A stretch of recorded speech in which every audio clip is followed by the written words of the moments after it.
मात्र एक 13 साल की बच्ची, जो ज़्यादा कुछ समझती नहीं है। 13 साल की बच्ची मतलब वो 7वीं 8वीं क्लास की बच्ची हैं। और वो बच्ची किसी अपने इंस्टा जो फ्रेंड बन गया था, उससे मिलने जाती हैं। वहाँ पर वो ही उसके साथ बलात्कार करता है। जब वो वापस अपने शहर आती हैं, तो किसी टैक्सी में बैठती हैं, तो वो टैक्सी चालक हैं, उसके साथ रात-रात दरिंदगी करता है। उसके बाद सुबह वो hotel staff, hotel manager, hotel के मालिक को वो बच्ची को बेच देता है। उसके बाद में वो सारे स्टाफ, वो होटल के जितने भी लोग थे, वो उसके साथ दरिंदगी करते हैं। उसके बाद में लगभग 4 दिन तक, 3 रात और 4 दिन तक उस बच्ची के साथ दरिंदगी की जाती है, उसके साथ बलात्कार किया जाता है, उसको नशा दे-दे के उसके साथ बलात्कार किया जाता है, लगभग 32 से 35 लोगों के द्वारा। ये घटना है राजस्थान का एक ज़िला पड़ता है श्री गंगानगर, जो कि पाकिस्तान और पंजाब बॉर्डर के पास है। उस ज़िले की ये घटना है कि एक बच्ची अपने घर से निकल जाती हैं और रात तक वापस नहीं लौटती हैं। तो उसकी माँ इधर-उधर ढूँढती हैं, अड़ोसी-पड़ोसी को कॉल करती हैं, परिवार वालों को कॉल करती हैं, पूछती हैं, भई हमारी बेटी, हमारी बच्ची आपके पास आई है या नहीं आई है? सभी लोग जब मना कर देते हैं कि कहीं भी पता नहीं चलता है, तो वो माँ दौड़े-दौड़े पुलिस थाने जाती हैं और रिपोर्ट दर्ज करवाती हैं कि भई मेरी बच्ची आज इस तारीख को घर से गई हैं, लेकिन अभी वापस नहीं आई है। तो जब पुलिस इसकी छानबीन कर और जब 3 से 4 दिन बाद पुलिस को कोई सुराग मिलता है, उस आधार पर उस बच्ची को एक होटल से दस्तगिरद किया जाता है। मतलब होटल से उस बच्ची को उसके चंगुल से, उन दरिंदों के चंगुल से मुक्त किया जाता है।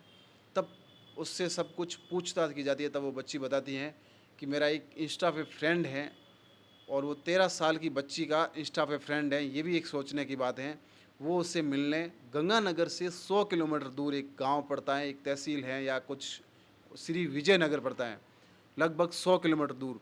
तो बस में जाने का भी टाइम लगभग 3 घंटे लगते होंगे, 3 घंटे आने का लगता है। तो वो वापस आई तब तक रात हो गई थी। तो पहले तो जिससे मिलने गई थी, उसने उसके साथ दरिंदगी की, उसके साथ बलात्कार किया। जब वो वापस अपने शहर आई, बस अड्डे पर आई, वहाँ से उतरकर अपने घर के लिए जब उसने टैक्सी ली, तो उस बच्ची के हाव-भाव से टैक्सी चालक था, उसको समझ में आ गया था कि माजरा कुछ गलत है। इतनी छोटी बच्ची रात को अकेली आ रही है और ये भी डरी-सहमी है।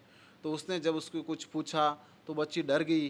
तो उसने उसको बहला-फुसला कर एक होटल में ले गया और होटल में ले जाकर रात-रात उस बच्ची के साथ बलात्कार किया, उसके साथ दरिंदगी की।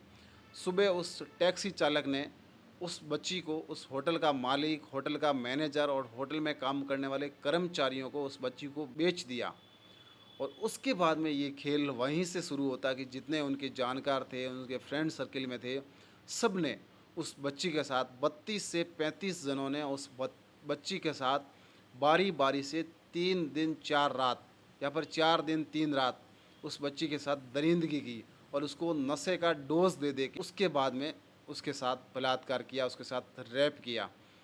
और जब पुलिस को बच्ची ने ये सारी घटना बताई, तो पुलिस ने उस एक्शन लिया और टैक्सी चालक को पकड़ा, होटल मालिक को पकड़ा, मैनेजर को पकड़ा, कर्मचारी को, ऐसे करके 18 से 20 जने लोगों को पुलिस अब तक गिरफ्तार कर चुकी है। और दूसरे जितने भी आरोपी हैं, उनका पुलिस पीछा कर रही है, उनको भी जल्दी पकड़ लेगी। और जिन होटल में उस बच्ची के साथ दरिंदगी हुई थी, 3 से 4 होटल हैं, अब पुलिस बता रही है कि होटलें अवैध थी। अगर वो होटलें अवैध थी, तो फिर इतने साल से वो अवैध क्यों नहीं थी, वो वैध कैसे थी? अब पुलिस को ये मतलब घटना का जब पता चला है, सब कुछ पकड़ा गया है, तो पुलिस उन होटलों को तोड़ रही है, उनके मालिकों को पकड़ रही हैं, गिरफ्तार कर रही हैं। और वहाँ के लोगों में भी बहुत ज़्यादा गुस्सा है कि ऐसी छोटी-छोटी बच्चियों के साथ ऐसी-ऐसी घटनाएँ होती हैं, जो आप और हम कोई लोग सोच ही नहीं सकते। तो आप जहाँ भी हैं, अपना ख़्याल रखना, अपने छोटे बच्चों का ख़ास करके अपने छोटे बच्चों का ख़्याल रखें, किसी अनजान के साथ ना भेजें, किसी अड़ोसी-पड़ोसी के साथ भी ना भेजें, किसी पर भी विश्वास ना करें। धन्यवाद।